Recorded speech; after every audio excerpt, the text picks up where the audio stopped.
station covering all of the DMV. This is DC News Now.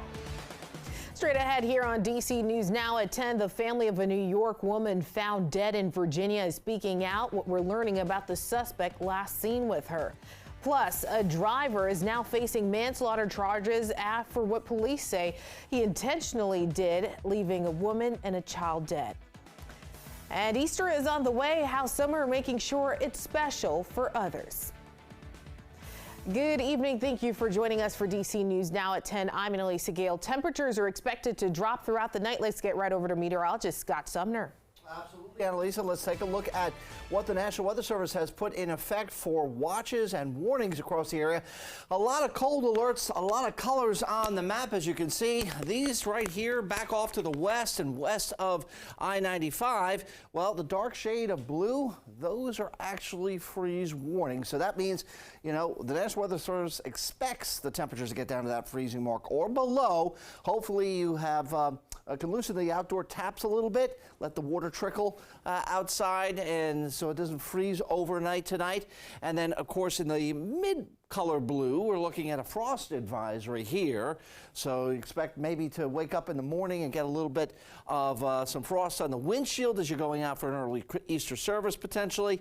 And then we also have freeze watches in effect across the area. So with that being said, a lot going on across the region here. We'll talk more in depth about this and talk temperatures coming up in my full forecast. Right, thanks, Scott. Well, an update now on the New York woman found dead in Northern Virginia after police issued an alert for her. Officers found the body of Tatiana David on Wednesday night beside the SUV they believe she was kidnapped in. Dave Laval sat down with her family tonight. The family of Tatiana David is left with many questions, according to her sister, Olivia Valerio. Everyone's doing as best as they can, but, you know, it's hard. She just left so suddenly, you can't really, gather it. Virginia State Police found her body late Wednesday night along I-95 in Quantico.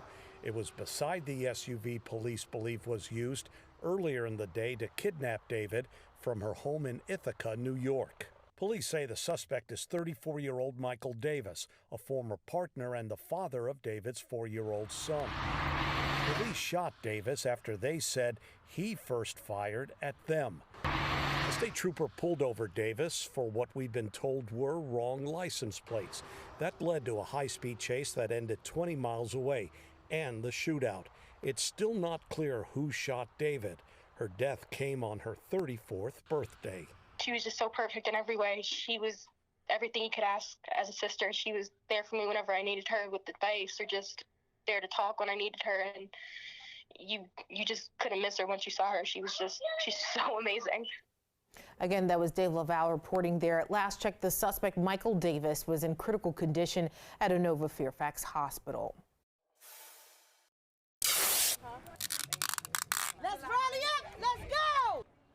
Right now, the family of Alante Scott and others took off from the Giant parking lot in Southeast D.C. to rally support for him this afternoon. U.S. Marshals shot and killed the 22-year-old on February 28th along a section of 3rd Street Southeast. D.C. police say the Marshals tried to arrest Scott for a parole violation. They fired when Scott reportedly produced a gun. Scott's mother was among the attendees at today's rally. I brought him here. I was the first one to hold him. I couldn't be the one to be there when he closed his eyes and he took his last breath. I need my son. I miss my son. Reporters drove around Southeast D.C. before they ended their trip about an hour later. Well, new tonight, a 33-year-old Stafford man is now charged with 2 counts of manslaughter after police say he intentionally drove into traffic, leaving a 33-year-old woman and a 5-year-old girl dead. It happened on April 5th near Dumfries Road and Fortuna Center Plaza. Police say Mustafa Al-Jazari was driving a 2007 Chrysler 300 with the woman and child inside when he allegedly intentionally struck a Suburban, which was heading in the opposite direction. The crash also left a 46-year-old driver seriously injured. Mustafa is now being held without bond. Well, developing this evening in Prince George's County, police have arrested a man following a fire at the Huntley Square condos. He's now charged with arson and reckless endangerment. It is believed that 50-year-old Anthony Cooper set the fire late Thursday night, displacing 8 adults and 2 children, as well as damaging 10 apartments. Police say that Cooper was detained before fire crews arrived. The Red Cross is assisting displaced residents. Well, it has been 2 days since 2 Tennessee lawmakers were expelled from the state's General Assembly. Gaynor Hall from our sister station WGN has the latest on the backlash tonight. There's something cruel about the majority. People sent them there. They sent them back home. Reverend Jesse Jackson at Rainbow Push speaking in support of Tennessee State Representatives Justin Jones and Justin Pearson. On Thursday, the Republican-controlled State House expelled the 2 Democrats, but spared their white colleague. GOP leaders argued the rare move was necessary to maintain order during House proceedings. What are we going to do today, colleagues? The 3 approached the chamber podium with a bullhorn last month in a protest calling for gun reform in the aftermath of the school shooting in Nashville that left 6 people dead, including 3 children. But we have to recognize that what's happening in Nashville is that state officials operating as spineless tools for the gun lobby are not leaders at all. They're puppets. On Friday, Vice President Kamala Harris met with the ousted lawmakers, firing up a crowd of supporters at Fisk University. A democracy says you don't silence the people. You do not stifle the people. You don't turn off their microphones when they are speaking about the importance of life and liberty. Governor Pritzker also weighing in on the controversy this week. There is a threat to democracy that is occurring all across this nation, and especially in states that are controlled by Republican governors and Republican majority and supermajority legislators.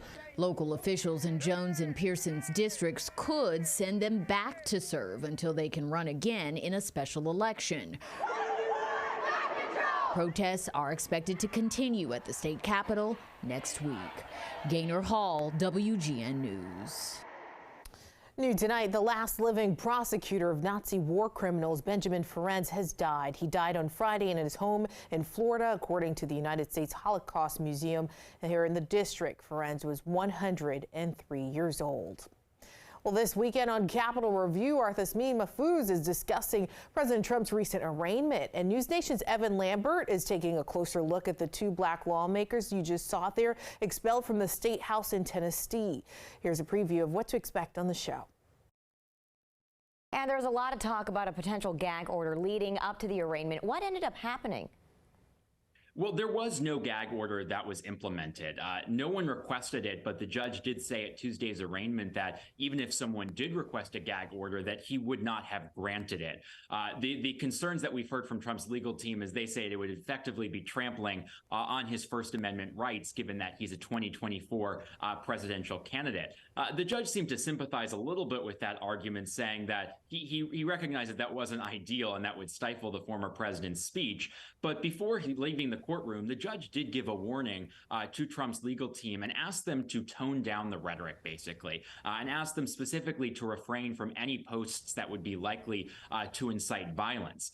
Now, since that warning was given in court on Tuesday, we've seen the former president continue to attack the judge and prosecutors since then. And the judge said he could come down the road and issue a gag order. So only time will tell if he changes his mind, given that the statements are continuing. But as of now, there is no gag order. Are there any legal methods where the 2 could actually see a reinstatement? So what's next really is that in the absence of when there is a vacant seat, essentially what happens is county commissions from the districts where those representatives came from, they get to appoint someone in the meantime to fill that seat. These representatives who were kicked out, they both come from largely Democratic areas, Nashville and Memphis. And so it's up to the county commission to put someone in their place until there is a special election. So it is very likely that these 2 can get their seats back. Justin Jones telling media outlets that he absolutely would seek his seat again and that he will not give up on his pushes for gun reform.